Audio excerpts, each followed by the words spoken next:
Hello friends, हम पढ़ रहे थे 11वीं क्लास का फर्स्ट चैप्टर में 4 टॉपिक है। जीव क्या है, जैव विविधता किसे कहते हैं, वर्गीकी किसे कहते हैं, वर्गीकी सहायक साधन क्या है। तो हमने 3 टॉपिक हमने पढ़ लिए थे। जीव क्या है, जैविक विविधता किसे कहते हैं, वर्गीकी किसे कहते हैं, वर्गीकी सहायक साधन क्या है, वो हम इस क्लास में हम पढ़ेंगे। तो सबसे पहले हमें कुछ जीवों के बारे में वर्गीकरण किया गया है, उन जीवों के बारे में हमें याद करना होगा क्योंकि हमारी 11वीं क्लास की एनसीईआरटी में दिया गया है। तो हमें ये याद करना पड़ेगा। तो कुछ जीव या पौधे हैं, सामान्य नाम उनके, उनको कौन से गण में रखा गया, उनकी कौन सी फैमिली या कुल में रखा गया, कौन सा संघ है, ये हमें याद करने पड़ेंगे। तो हम सबसे पहले उनके बारे में पढ़ेंगे, उसके बाद पढ़ेंगे वर्गीय सहायक साधन क्या है या वर्गीय सहायक साधन की हमें आवश्यकता क्यों पड़ी। ठीक है, तो अब हम पढ़ेंगे पहला मानव। मानव का जैविक नाम क्या है, होमोसेपियंस। उनको कौन से वंश में रखा गया है, होमो में। उनका कौन सा कुल है, होमोनिडी। इनका कौन सा गण है, प्राइमेट। वर्ग कौन सा है, मेमेलिया। या उनको कौन से संघ में रखा गया है, कोर्डेटा संघ में उनको रखा गया है। तो ये हमें याद करना है। तो मानव का वैज्ञानिक नाम तो हमें याद होना ही चाहिए कि हमारा वैज्ञानिक नाम जो मानव है उनका वैज्ञानिक नाम क्या है, होमोसेपियंस। इनके होमोसेपियंस हमने इनका वंश याद करने में हमें आसानी रहेगी क्योंकि नाम से पता चलता है कि होमो वंश से दूसरा जाति, क्योंकि कैरोलस लिनेस की द्विनाम पद्धति में हमने पढ़ा था कि वैज्ञानिक नाम में जो पहला अक्षर होता है वो वंशीय होता है, दूसरा जो अक्षर होता है वो जाति होता है। तो हमें इसके नाम से पता चल रहा है कि इसका वंश है होमो, कुल है होमोनिडी, गण है इसका प्राइमेट। प्राइमेट गण में हमने और किसे रखा था, बंदर, गोरिल्ला, गिब्बन को भी रखा था। वर्ग है इनका मेमेलिया वर्ग है, तथा संघ है इसका कोर्डेटा। कोर्डेटा में हमने नोटोकार्ड वाले जंतुओं को रखा गया था जिसमें पृष्ठ रज्जु पाई जाती है, वही नोटोकार्ड होते हैं। तो नोटोकार्ड को हमने इस संघ में रखा गया था, आर्थ्रोपोडा संघ में हमने रखा था। ठीक है, अब दूसरा याद करना है हमें घरेलू मक्खी। घरेलू मक्खी के बारे में, जो घर में मक्खियां होती है उसके बारे में पढ़ना है। इसका जैविक नाम क्या है, मस्का डोमेस्टिका। इनका वंश क्या है, मस्का, जैसे कि ये पता चल रहा है मस्का इसका वंश है। म्यूसिडी इसका कुल है। इनकी फैमिली कौन सी है, म्यूसिडी। इनका गण कौन सा है, डिप्टेरा। इनका वर्ग कौन सा है, इंसेक्टा। तथा इनका संघ कौन सा है, आर्थ्रोपोडा। तो आर्थ्रोपोडा जो संघ होता है ये सबसे बड़ा संघ होता है। ठीक है, और इसके अंदर आर्थ्रोपोडा संघ में बहुत सारे कीड़े मकोड़ों को रखा गया है, इसलिए सबसे बड़ा संघ कौन सा है, आर्थ्रोपोडा संघ है। तो हमें ये तो याद हो जाएंगे आसानी से। आम का वैज्ञानिक नाम क्या है, मेजिफेरा इंडिका। इनका कौन सा वंश है, मेजिफेरा। कुल है एनाकार्डियेसी। एनाकार्डियेसी सबसे इंपॉर्टेंट है, तो हमें ये याद करना पड़ेगा कि आम का कुल कौन सा है, एनाकार्डियेसी। क्योंकि इन सबके नाम से हमें पता चल जाएगा कि इनके कुल कौन से हैं, पर आम के नाम से एनाकार्डियेसी का हमें नहीं पता चलेगा, तो ये हमारे लिए ये इंपॉर्टेंट हो जाता है। गण कौन सा है, सेपेंडिलस। वर्ग कौन सा है, डाइकोटोलिडीन। डाइकोटोलिडीन यानी द्विबीजपत्री है, आम का पौधा द्विबीजपत्री होता है ना, तो इसका वर्ग है डाइकोटोलिडीन। तथा संघ इसका एंजियोस्पर्मी। तो हम आगे वाले अध्याय में पढ़ेंगे कि एंजियोस्पर्मी किसे कहते हैं, जिम्नोस्पर्मी किसे कहते हैं। एंजियोस्पर्मी वह पौधे होते हैं जिसके ओवरी के बाहर आवरण पाया जाता है। ऐसे बीज जिसके ओवरी के बाहर आवरण पाया जाता है उसको एंजियोस्पर्मी, जिसमें नहीं पाया जाता उसको जिम्नोस्पर्मी में रखा जाता है।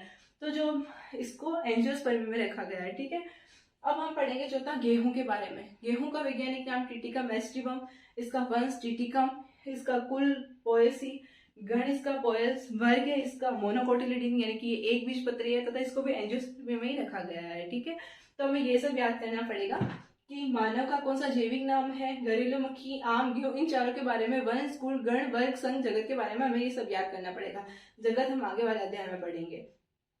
अब हमें वर्गीय सहायक साधन के बारे में हम पढ़ेंगे कि हमें वर्गीय सहायक साधन की आवश्यकता क्यों पड़ी। वर्गीय सहायक साधन की आवश्यकता इसलिए पड़ी, हमने पढ़ा था जैव विविधता किसे कहते हैं। तो जीवों की जातियों में पाए जाने वाली विविधता को हम जैव विविधता कहते हैं, ये हमने पढ़ा था। तो जीवों की जातियां कितनी है, 1.7 मिलियन से 1.8 मिलियन जीवों की जातियां ज्ञात है। तो इन जातियों का अध्ययन करने के लिए हमें साधन की आवश्यकता पड़ी। इनको कोई वर्ग बनाया गया तथा उस समान वर्ग के जीवों को समान लक्षण वाले जीवों को हमने एक वर्ग में रखा, तथा इनका अध्ययन करने के लिए हमें कौन से साधन की आवश्यकता पड़ी।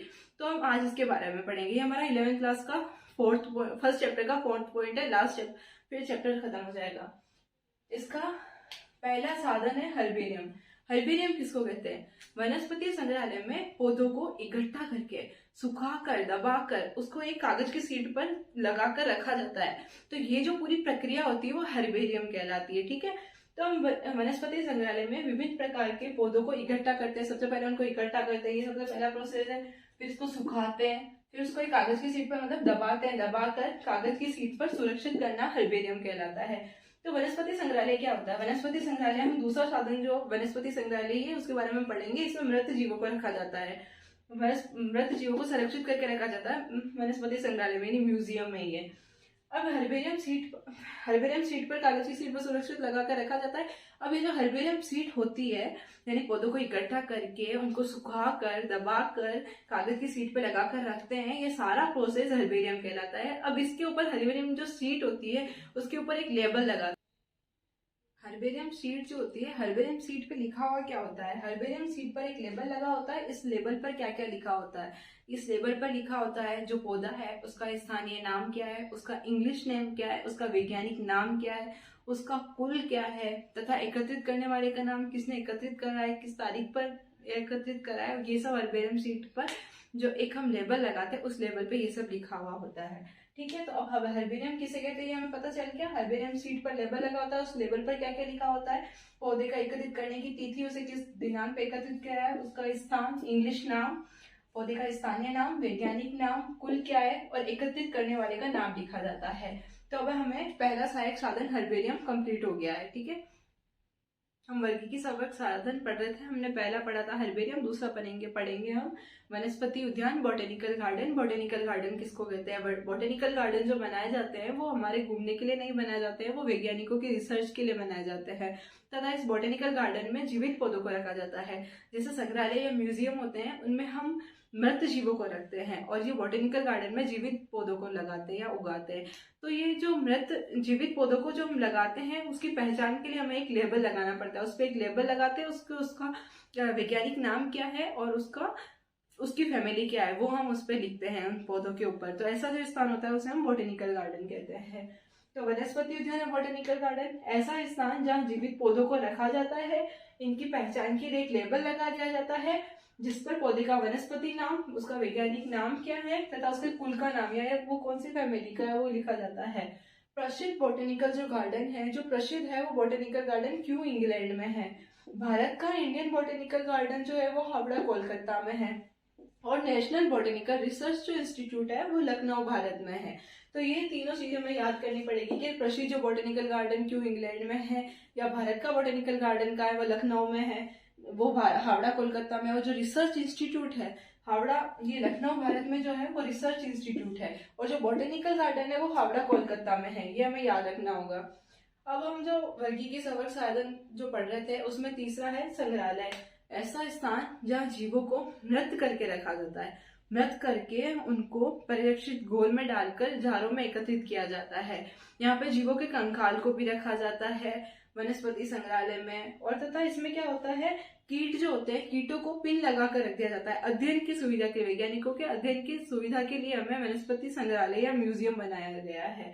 तो ये विद्यालयों में होते हैं, कॉलेज में होते हैं। तो ऐसा स्थान जहाँ जीवों को मृत करके सुरक्षित रखा जाता है, ये कॉलेज तथा विद्यालयों में होते हैं। इनमें अध्ययन के लिए पौधों तथा प्राणियों के नमूने के रखा जाता है। इनको सुखाकर परिरक्षित घोल में डालकर जारों में रखा जाता है तथा कीटों को एकत्रित कर मारने के बाद में पिन लगाकर कीटों में डिब्बों में डालकर उनको पिन लगाकर रखते हैं। तथा जो बड़े कंकाल होते हैं उनको भी वनस्पति संग्रहालय या म्यूजियम में रखा जाता है। तो भारत का जो सबसे बड़ा वनस्पति संग्रहालय है वो कहाँ है, शिवपुर कोलकाता में है। तो ये भी हमें याद रखना पड़ेगा कि भारत का जो सबसे बड़ा वनस्पति संग्रहालय है वो शिवपुर कोलकाता के अंदर है। तो वर्गीकी सहायक साधन में हम चौथा पढ़ेंगे प्राणी उपवन तथा चिड़ियाघर किसको कहते हैं, ऐसा स्थान जहाँ जीवित वन आवासित जीवित जीवों को लेके आया जाता है, यानी कि जो वन में रहने वाले जीवित जीव होते हैं उनको ऐसे स्थान पर लाया जाता है तथा मानव की देखरेख में उसके बारे में, उसके व्यवहार, प्रकृति, आहार के बारे में अध्ययन किया जाता है। तो ये वैज्ञानिकों के लिए उनके अध्ययन या उनके बारे में जानकारी प्राप्त करना आसान हो जाता है। तो ऐसा अब हम पढ़ेंगे, मतलब प्राणी उपवन या चिड़ियाघर किसको कहते हैं, ऐसे वन्य आवासी जीव को, इसमें वन्य आवासी जीवित जीवों को लाया जाता है, जो वन में रहने वाले जीवित जीव है उनको लेके आया जाता है तथा उनको उस क्षेत्र में भी वही वातावरण देने का प्रयास किया जाता है। इनसे हमें वन्य जीवों को मानव की देखरेख में आहार, प्रकृति, व्यवहार को सीखने के अवसर प्राप्त होते हैं। तो ऐसा जो स्थान होता है प्राणी उपवन या चिड़ियाघर कहलाता है। कुंजी अथवा चाबी किसे कहते हैं, किसी पौधे या जीव की समानता व असमानताओं के बारे में अध्ययन करने के लिए हमें कुंजी या चाबी की आवश्यकता पड़ती है। कोई पौधा है वो शुष्क आवास में रहता है, कोई पौधा नम आवास में रहता है, जैसे सिलामेंडर है, तो उसमें हाँ या ना, अगर वो नमी वाली भूमि में रहता है तो हाँ, अगर नहीं रहता है तो शुष्क में रहता होगा। तो ऐसे बहुत सारे जीवों को वर्गीकृत करने के लिए हमें कुंजी की आवश्यकता पड़ी, यानी कौन से जीव में समानता है उनको एक तरफ तथा कौन से में असमानता उनको एक तरफ रखा जाता है। तो इसका प्रयोग पौधे तथा प्राणियों की समानता और असमानता के आधार पर किया जाता है। पौधों को पहचानने के लिए किया जाता है। पहचानने के लिए प्रत्येक वर्ग की संवर्ग, कुल, वर्ग, जाति की अलग कुंजी की आवश्यकता होती है। सबके लिए अलग अलग कुंजी की आवश्यकता होती है कि कौन से कुल है उसके बारे में जानकारी के लिए हमें अलग कुंजी की आवश्यकता होगी। वर्ग, जाति को पहचानने के लिए हमें अलग अलग कुंजी की आवश्यकता होती है। तो कुछ अन्य वर्ग सहायक साधन भी है। विस्तृत वर्णकों को लिखने के लिए विस्तृत पुस्तिका की आवश्यकता होती है। ठीक है, मैनुअल्स की आवश्यकता होती है। कोई भी पौधे के बारे में हमें विस्तृत जानकारी लिखनी है तो उसके लिए मैनुअल्स की आवश्यकता होगी। मोनोग्राफ, किसी एक विशिष्ट पौधे के बारे में जानकारी के लिए हमें मोनोग्राफ की आवश्यकता होती है। तथा सूची पत्र, ये सभी वर्गीकी के सहायक साधन होते हैं। फ्लोरा क्या होती है? फ्लोरा वह पुस्तक होती है जो किसी क्षेत्र या विशिष्ट क्षेत्र में कोई भी पौधा है उसके बारे में उसका रिकॉर्ड रखा जाता है, वह फ्लोरा कहलाता है। वह पुस्तक जो किसी क्षेत्र के पौधों तथा उसके वास स्थानों के बारे में जानकारी देता है वह फ्लोरा कहलाता है। तो ये हमारा 11th क्लास का फर्स्ट चैप्टर हो गया फिनिश।